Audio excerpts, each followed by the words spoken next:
อัปเดตสภาพอากาศประจำวันที่24พฤศจิกายน2025ทางภาคเหนือนี่จะยังหนาวเย็นเหมือนเดิมโดยเฉพาะละแม่นภาคตะวันออกจะหนาวเย็นกว่าภาคตะวันตกภาคตะวันออกนี่ในตอนเที่ยงคืนอุณหภูมิอยู่ที่11-53องศาในตอนเที่ยงจะอยู่ที่21-23องศาภาคตะวันตกนี่ในตอนเที่ยงคืนหาเช้านี่อุณหภูมิอยู่ที่13-15องศา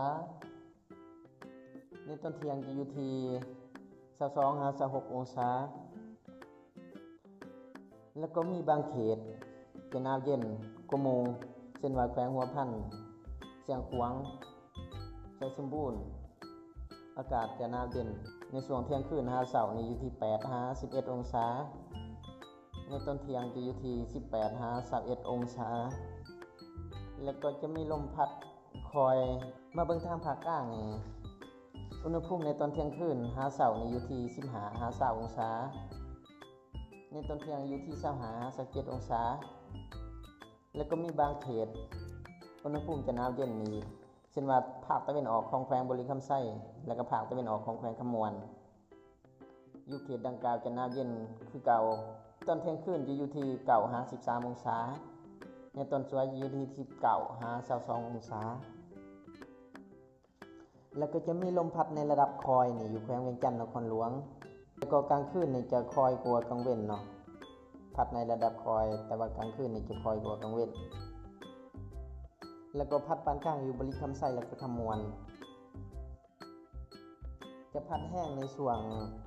บ่ายหาดึกแล้วก็มีลมพัดแห้งอยู่แขวงสวรรณเขต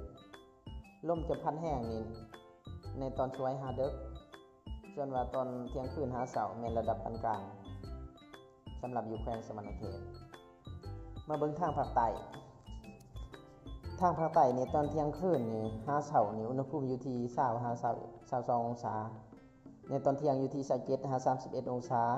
แล้วก็อยู่แขวงสารวัตรนี่จะเย็นกว่าอยู่แขวงจำปาสักอัตตปือเสกองเล็กน้อยและเขตปากซองกระลึมดักจึ้งทาแต้งตะโอยสมวยอุณหภูมิในตอนเที่ยงคืนอยู่ที่16-18องศาในตอนเที่ยงอยู่ที่19-23องศาแล้วก็จะมีลมพัดในระดับคอยอยู่บางท้องถิ่นแล้วก็ปานกลางแล้วก็แห้งอยู่บางท้องถิ่นเช่นว่าปากเซ่สนาสมบูรณ์ปากซองดักจึ้งแขวงสารวัตรนี่จะมีลมพัดแห้งจะมาในช่วง9 โมงหาดึกส่วนลมพัดปานกลางนี่จะอยู่แขวงอัตตปือเสกองปทุมพรเมืองโค้งสุขุมาเมืองจำปาสักเมือง